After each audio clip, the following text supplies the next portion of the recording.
ప్రాచీన శాస్త్రీయ అత్యాధునిక వైద్య విధానాలను వినూత్నంగా ఒకే గొడుగు కింద అందుబాటులోకి తీసుకొచ్చింది మెడి9 ఇంటిగ్రేటెడ్ మెడికల్ సిస్టమ్.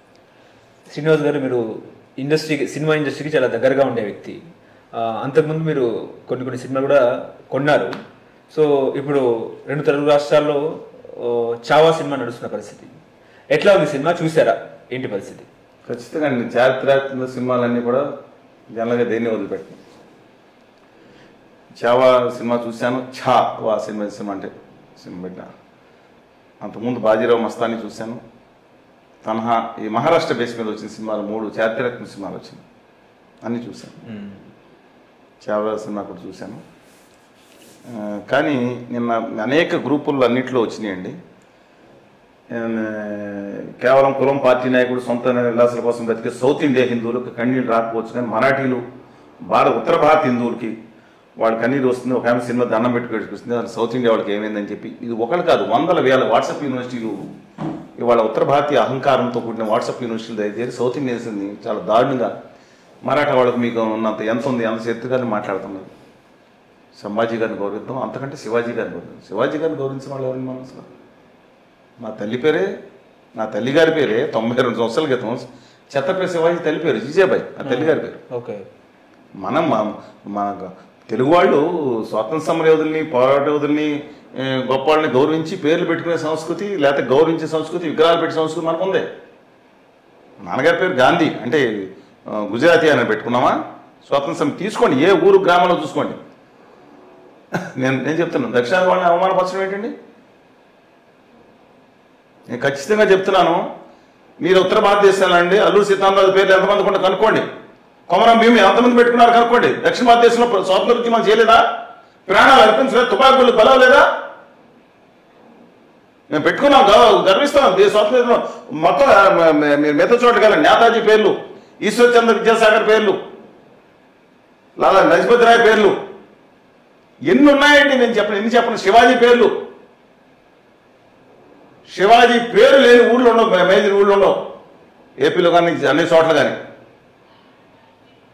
సరే, నాకు అర్థం కాదు ఈ విధంగా నేను సినిమాగా చూడగా ఈ విధంగా సౌత్ ఇండియాలో అవమానపరచడం సినిమా పేరు అడ్డం పెట్టుకుని ఏంటంటే నాకు అర్థం కాదు. మళ్ళా చెప్తున్నాను, నేను చావా సినిమా చూశాను. దాని గురించి అందులో సంభాజీ పద్దారి అద్భుతంగా నటించాడు. ఆయన భావం కానీ, ఆహార్యం కానీ, గాత్రం కానీ, విక్కీ కౌశల్ చాలా అద్భుతంగా అది చోటు. అలాంటి పాత్రల్ని 3వ సినిమా నేను చూస్ చేసుకుంది. సినిమాగా మాట్లాడతాను, మిగతా విషయాలు నేను ఎమోషనల్ మాట్లాడాను. రష్మిక మందన్న గారు ఏదైతే ఉన్నారో ఆయన పుష్ప అలానే వైఫీ మెటీరియల్ అయిపోయింది అన్నారు. నాకు సినిమాలో పక్కన వైఫీ మెటీరియల్ భార్య పాత్రలోనే ఎలా ఉండాలనే దాంట్లో భార్య పాత్ర. అక్షయ్ ఖన్నా ఆయన ఔరంగజేబ్ పాత్రలో ఆ సుర్మా కళ్ళతో మౌనంగా ఉంటా క్రౌర్యాన్ని పలికించాడు. చాలా బాగా. సరే, మిగతా పాత్రధారులు ఉన్నారు, అలా ఎవరికి వాళ్ళు బాగానే చేశారు. బ్యాక్గ్రౌండ్ మ్యూజిక్ మాత్రం రెహమాన్ గారు కొన్ని విషయాలు ఎరగదీశారు. కానీ ఎక్కువ ఏది కన్నీళ్ళు తెప్పించడానికి ఎక్కువ సాడ్ మ్యూజిక్ ఉంది, అది ఎక్కువ కొడుతుందండి. సరే, ఏదన్నా కానీ మిగతా మ్యూజిక్ పెద్ద గుర్తుపెట్టుకుంది కదా. ఈ నేపథ్యంలో మిగతా పాటలని కాదు కానీ డైలాగ్స్ మీద కానీ చాలా పవర్ఫుల్గా దాంట్లో సినిమాలోనండి జై భవానీ, జై జగదాంబ, జై ఇవన్నీ అనుకున్నప్పుడు అసలు సినిమా హాల్లో నిండితే భావోద్వేగం వచ్చేటట్టు తీశాడు. టేకర్ మహారాష్ట్రని అయినా సరే ఏదైనా సినిమాని మాత్రం చిత్రీకరణ అంటే కొన్ని లోపాలు ఉంటాయి, సినిమాటిక్ లోపాలు ఉంటాయి. అంటే నాకు విజువల్ అంటే బాహుబలి అనేది చూశాను. దాంట్లో ఆ తన్హా సినిమా కూడా కోట ఎక్కేటప్పుడు అద్భుతంగా తీశారు.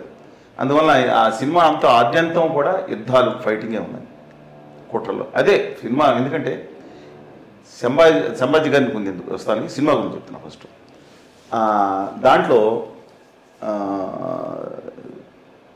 అంటే ఆ కుట్రల్ని కానీ ఇది కానీ అంతవరకు లిమిటెడ్గా చూపించి ఆ సినిమాని హైలైట్ చేయడం, ఒక మత సెంటిమెంట్ని తీసుకురావడం మీద కాన్సన్ట్రేషన్ చేశారు. దాని మీద సక్సెస్ అయ్యారు. అది 200 కోట్లు దాటిపోయింది. 400 కోట్లు కూడా సినిమా నార్త్లో కానీ మహారాష్ట్రలో కానీ బిగ్ సక్సెస్ అయ్యే అవకాశం ఉందండి డెఫినెట్గా. సౌత్ ఇండియా వాళ్ళు కూడా చూస్తారు, మనం గౌరవిస్తాం మిగతా వాళ్ళగా రేపు. సరే, coming back to the point, Sambhaji గారు ఎవరింటికి? ఆ సంభాజీ గారు ఆయన శివాజీ గారి అబ్బాయి, ఛత్రపతి అందరికీ తెలుసు. వీళ్ళిద్దరినీ కూడా ఆగ్రాలో బంధించారు. అప్పుడు శివాజీ గారు తప్పించుకొచ్చి గుర్రం మీద ఈయన్ని వేరే వాళ్ళ సంరక్షణలో పెట్టి, ఆయన కూడా ఎక్కడ ఆగ్రా ఎక్కడ దక్కనండి, ఈ చిన్న పిల్లోడు ఎవరి సంరక్షకులతో ఎక్కడెక్కడో తిరుగుతామని దక్కని చేరుకున్నాడు ఆగ్రాని తప్పించుకుని. ఆయన కూడా బుట్టలో, మనం చిన్నప్పుడు చదువుకున్నాం కదా, పువ్వుల బుట్టలోనో లేదా వాటిలోనో తప్పించుకొచ్చారు భలే. అందువల్ల ఆ సంభాజీ.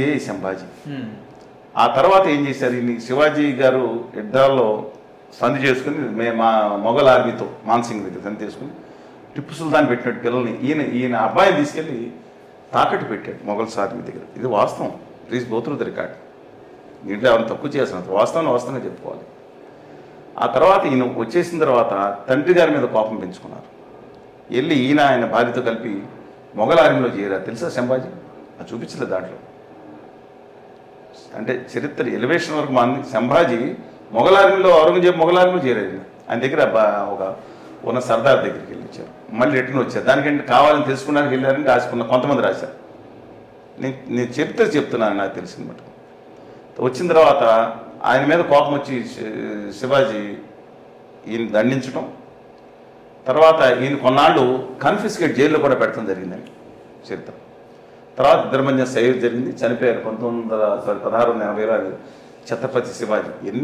ఏ గ్రేట్ పర్సనాలిటీ, లెజెండరీ పర్సనాలిటీ, ఒక గొప్ప అభ్యుదయవాది, హేతువా దృక్పథంతో అభ్యుదయంతో తన ప్రజలకి స్వరాజ్యం అంటే అనే ఒక తప్పించిన వ్యక్తి.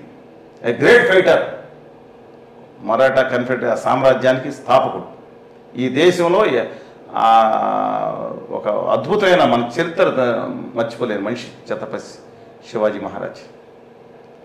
ఆయన చనిపోయిన తర్వాత దాంట్లో కట్టగా కాకా వికలం అవుతుంది అనుకున్న సందర్భంలో తిరిగి మళ్ళీ సంభాజీ నిలబెట్టారు. దీనికన్నా ముందే ఛత్రపతి కింద వీళ్ళ సవతి తమ్ముడిని కోటలో చేసిన తర్వాత ఈయన బందీ చేయమన్నా బయటకు వచ్చారు, చేశారు.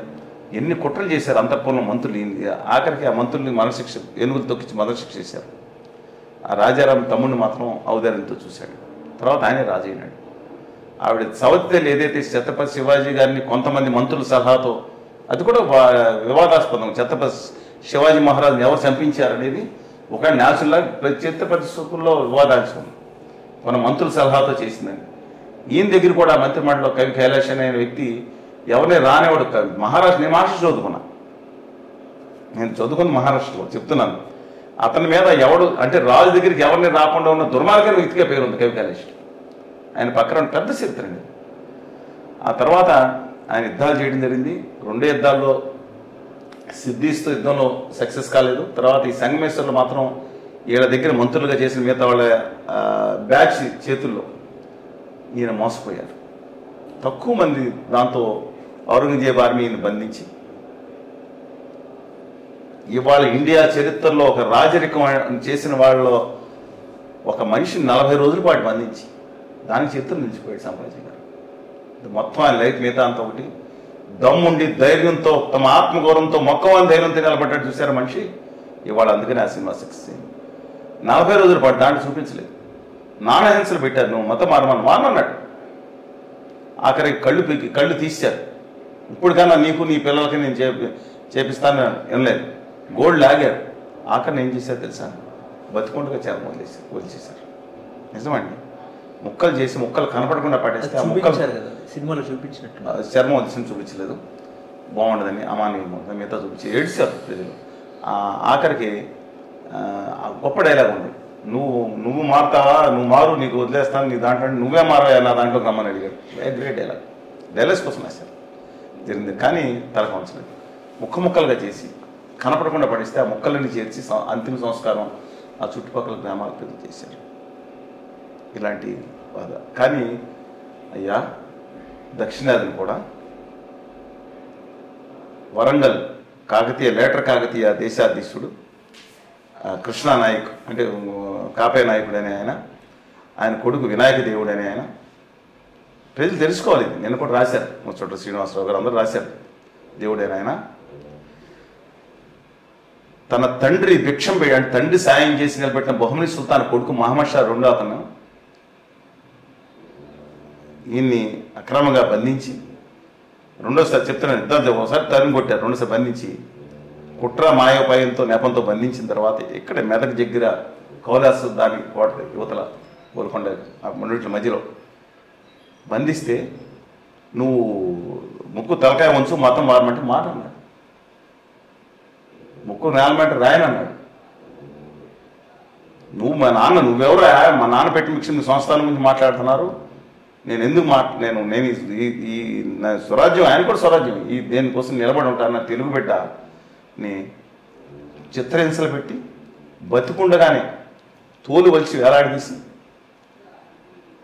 తలకాయ నరికి అది చూపించి చేస్తే తెలుగు వాడి పౌరుషం అక్కడ ఉన్నాడు. అక్కడ కథ ఇది విని తిరుగుబాటు చేస్తే వేలాది మందిని ఒక్కరోజు అక్కడ 3,000 మందిని చంపించేస్తే చావు తప్పి కన్ను లొట్టబోయి ఆయన పారిపోయాడు అక్కడికి బీదర్కి. మరి చరిత్రలో తెలుగు వాళ్ళు చెప్పుకోలేరా? మహతాజీ సింధియా ఒక మరాఠా సర్దారు గ్వాలియర్ సర్దార్ కోసం 47 భాగాలతో తీశాడు సంజయ్ ఖాన్ గారు. ద గ్రేట్ మరాఠా అని బ్రహ్మాండ ఉంటే టీవీలో. తెలుగు వాళ్ళకి లేవా? మరాఠా వాళ్ళు బీయింగ్ ద్రవిడియన్ స్టాక్ అని చెప్పి హిందీ పడదలుచుకుని మనం గౌరవిద్దాం. కానీ వాళ్ళు గొప్పవాళ్ళు, మీరు చేతకాలంటే ఎట్లా నడుస్తుంది? ఎట్లా నడుస్తుంది? మన మీ కథలు తీయండి, అలుసితంలో తెలుగులో తీసుకోవాలా? ఎంత గొప్ప చరిత్ర ఉంది. సర్దార్ పాపనగౌడికి లేదా? కృష్ణానాయక్ ఈయనకి లేదా? హరిహరాయలు బుక్కరాయలకు లేదా? వాళ్ళు వరంగల్ కోర్టులో ఎంప్లాయీస్ కాదా? ప్రకాశం జిల్లాలో కూడా సుబేదర్ గారు చేయలేదా? బుక్కరాయలు విజయనగర సామ్రాజ్యం చరిత్ర తెలుసుకోవాలి. నేను అందేవాళ్ళ నేను ఎందుకు చెప్తున్నానంటేనండి, ఒక మతం మీద ఈ సినిమాలని మత ద్వేషం కులద్వేషాలుగా మార్చుకుంటాం అనేది, పార్టీలు వాడుకుంటున్నది అది తప్పు. మా ఛత్రపతి శివాజీ యొక్క మెయిన్ ఆర్మీ కమాండర్స్ ఎవరండి? ఏ కమ్యూనిటీ? నేను అడుగుతున్నాను. ఆ షేస్తా ఖాన్ని, ఇది చరిత్ర, నేను షేస్తా ఖాన్ని అదే మనం చేతి కొలతో చంపేశాడు అంటారు ఆజాన్ బాహుడు. శివాజీ గారు అంత బిల్ట్ కాదండి అంత అని మనం చూసాం కదా. అప్పుడు ఆ షాయిస్తా ఖాన్ పక్కన ఉన్న మనిషి ఎవరండి? శివాజీని చంపడానికి చూసింది ఎవరు? ఆర్య సనాతనవాద. శివాజీని పక్కనుండి ఆయన కాపాడటానికి చూసిన ఎవరు? మతవాద. చరిత్ర నేను చెప్తాను, greatest human being Chhatrapati Shivaji. అన్ని మతాలను సమానంగా చూసిన వ్యక్తి, హిందూ మతాన్ని గౌరవించిన వ్యక్తి, అసలైన హిందూ మతం. మత ద్వేషాలు, దుర్మార్గాలు లేదా అని మేము కాలం పుట్టేది. శివాజీ తెలుగు శివాజీ ఎన్ని అవమానాలు పడిపడ్డారో ఛత్రపతి శివాజీ సినిమా చూడండి, మరాఠీలో తీసిన సినిమాలు కానీ మిగతా కానీ చరిత్ర. ఆయన ఛత్రపతిగా పట్టాభిషేకం చేయడానికి ఒక వర్గం ఒప్పుకోలేదు. అందుకే సూత్రాలు పక్కన పెట్టడం అని పెట్టి పక్కన పడేశారు. నీకు అర్హత లేదు, రాజకీయ అర్హత నీకు బతికద్దని చెప్పి మాట నిజం. నువ్వు బోన్స్లేవి, నువ్వు మరాఠావి, నీకు అర్హత లేదు, నువ్వు సూత్రాడు అని చెప్తే గంగా బొట్టుగారి దగ్గరికి వెళ్ళి 33 మడుగులు బంగారం పిచ్చి తీసుకుని పెట్టుకుంటే సరే, ఎడం కాదు నీకు చేతితో తిరగం తిట్టకుండా ఎడం కాలు ఎత్తు దిద్దారా లేదనేది డిబేటబుల్ పాయింట్. ఎన్ని అవమానాలు పాల్పడ్డాడో పాలయ్యాడో అని ఎవరికేం తెలుసండి? ఇవాళ మాట్లాడతారా? మరాఠా సర్దార్స్ రండి, అవపేరం ఎన్ని టెంపుల్స్ ఉన్నాయి, ఎవరు చేశారో చూపిద్దాం. మరాఠా సర్దార్లు ఎవరు అక్కడ విగ్రహం తీసుకెళ్లిపోయింది? మురహర గోర్పడి ఎవరు? చర్చలు రాసింది, కవియత్తులు తీసుకోండి. వాళ్ళ రాయలసీమలో ఎంతమంది వచ్చారు, ఏ విధంగా ధ్వంసం, ఏ దేవాలయం ఎవరు ధ్వంసం చేశారు? శివాజీని డెఫినెట్ గౌరవిస్తాను. కానీ నేననేది ఛత్రపతి ఒక గొప్ప యోధుడు. కానీ ఈ సినిమాని అడ్డం పెట్టుకుని మాత్రం విద్వేషాలు చేయటం మంచిది కాదని భావన. ఎందుకంటే ఛత్రపతి ఆయన కుటుంబాన్ని పక్క పెట్టింది ఎవరు? తోలుబొమ్మలు చేసి ఆడించింది ఎవరు? నేను మళ్ళా చెప్తున్నాను, నేను గౌరవించే, ప్రపంచంలో గౌరవించే మహాత్మా జ్యోతిబాపులు ఇలాంటి వాళ్ళ తర్వాత ఛత్రపతి సాహు మహారాజ్ ఏడ వంశస్థుడు. ఛత్రపతి శివాజీ వంశస్థుడు సాహు మహారాజ్ 1800లో ఈ దేశంలో మొట్టమొదటిసారి, మళ్ళా చెప్తున్నాను, బాబాసాహెబ్ అంబేద్కర్ గురించి మనం మాట్లాడుకోవాలి, డెఫినెట్ గా మాట్లాడుకోవాలి. కానీ ముందు ఈ దేశంలో మొదటిసారి ఈ సమాజంలో 90% ఉన్న శూద్రులు కానీ, బద్శూద్రులు కానీ, లేదా మిగతా వర్గాలు కానీ, అనేక వర్గ గిరిజనులు వీళ్ళందరికీ ఈడ కూడా ఉద్యోగం చేసి కొందరు రిజర్వేషన్ పెట్టిన మొట్టమొదటి చంద్రబాబు సాగు మారారు, చరిత్ర తొక్కబెట్టారు. ఆయన కనీసం ఆయన ఇంట్లో పూజా కార్యక్రమాలు చేయని దోపేశారు. ఆయన్ని నరకయాత్ర పట్టాడండి ఒక రాజుగా ఉండి, కొల్లాపూర్ సంస్థానం రాజుగా ఉండి. నేను చెప్పిన సత్యం. ఇవాళ ఇంకో సహోదరు ఎంపీగా ఉన్నారు. నేను చెప్తున్నానండి, తెలుగు వాళ్ళు ఎవరికి తక్కువ కాదు, నన్ను రెస్పెక్ట్ చేద్దాం సమాజం. దాని గురించి నేను 3-4 మెసేజ్ చూసి మాట్లాడుతున్నాను. నేను సినిమాను చూద్దాం, డెఫినెట్గా సినిమాను చూడాల్సిన సినిమా, చరిత్ర మీద ఆసక్తి ఉన్న వాళ్ళు డెఫినెట్గా చూడాల్సిన సినిమా. నేను అడ్వకేట్ చేస్తున్న సినిమా చూడాలి, ఇంకెవరో తీయలేరు. ఏంటండి నాకు అర్థం కాదు. ఇంకా అలాంటి చరిత్రలో తెలుగు వాళ్ళు అనేక మంది ఉన్నారు. కాకి రుద్రందేవి ఎంతమంది తెలుసు అండి. ఝాన్సీ లక్ష్మీ పేరు మనం నిజంగా మరాఠా. మాతాజీ సింధియా గవలేర్ సంస్థాపన మరాఠా. ఇండోర్ హోల్కార్స్ మరాఠాలు. బరోడా రాజు వాళ్ళు మరాఠాస్, గైక్వాడ్స్. వీళ్ళందరూ ఉత్తరప్రదేశ్లో గ్రేట్ పవర్ తీశారు. ఉత్తర ఒరిస్సా పక్క నుంచి వచ్చి అప్పుడు ఆక్యుపై చేసిన తర్వాత ఉత్తర కోస్తా జిల్లాలో నరమేధం సాగించారు మరాఠా దండ్లని. మాయల మరాఠాల పేర్లు వచ్చినాయి. అందరూ నేను అంటలేదు ఆ రోజు, మరి అది కూడా ఉంది చరిత్రలో. చౌత్ పొన్నేసేవారు. తంజావూరు రాజుగా ఉన్న విజయరంగ చొక్కనారాయణ నాయుడు మనవడిని చంపేసి ఎవరు అధికారంలోకి వచ్చారు? ఈ శంభాజీ గారు కజినే వెంకోజీ గారు తంజావూరులో పరిపాలన చేశారు. అక్కడ ఆంధ్ర సరస్వతి, తమిళ సరస్వతి, మహారాష్ట్ర సరస్వతి ఉంటుంది. త్యాగరాజు ఎవరి కొలువులో ఉన్నప్పుడు ఆక్యుపై చేసి తంజావూరు పాలించారు మరాఠాస్. నేను చెప్పిన సత్యం అండి. మా శివాజీ గారు ఎందుకు చెప్తారండి ఇదంతా? శివాజీ గారు హైదరాబాద్ 1674 ఇప్పుడు వచ్చినప్పుడు దేవాల దేవుడి దగ్గర కులి పురుష దండేశాడు. అది పట్టుకుని ఔరంగజేబు ఆయనకి ఎంతో ఆయన సాయం చేసి ఎక్స్పెడిషన్ అక్కన పండిట్టు మాత్రం పట్టి అది చరిత్ర తర్వాత మాట్లాడుకుందాం, పెద్ద హిస్టరీ అది. కానీ మీరు క్వశ్చన్ అడిగింది ఏదైతే సినిమా గురించి అడిగారో అందువల్ల ఎమోషన్ అవ్వండి. కానీ దక్షిణాది వాళ్ళు మన దగ్గర ఎవరు లేరు, అబ్సల్యూట్లీ నో అండి. చరిత్ర చెప్పను కథలు చాలా ఉన్నాయి దేశంలో. ఇవాళ అలాంటి తోలు వడిచి పేయబడిన ముక్కు నేల రేపడి నిలబడిన పాలపూడి యువరాజు ఆంధ్రప్రదేశ్లో కొన్నాడు. కానీ చరిత్ర గుర్తించదు. ముసలి కృష్ణయ్య నాయకుడి గారు అబ్బాయి, ఆయన గొప్ప. ఇలాంటి వాళ్ళు చాలా మంది ఉన్నారు. అంటే చాలా మంది రేరుగా ఉన్నా చాలా మంది ఉన్నారు. సినిమాలు చూద్దామండి. ధన్యవాదాలు.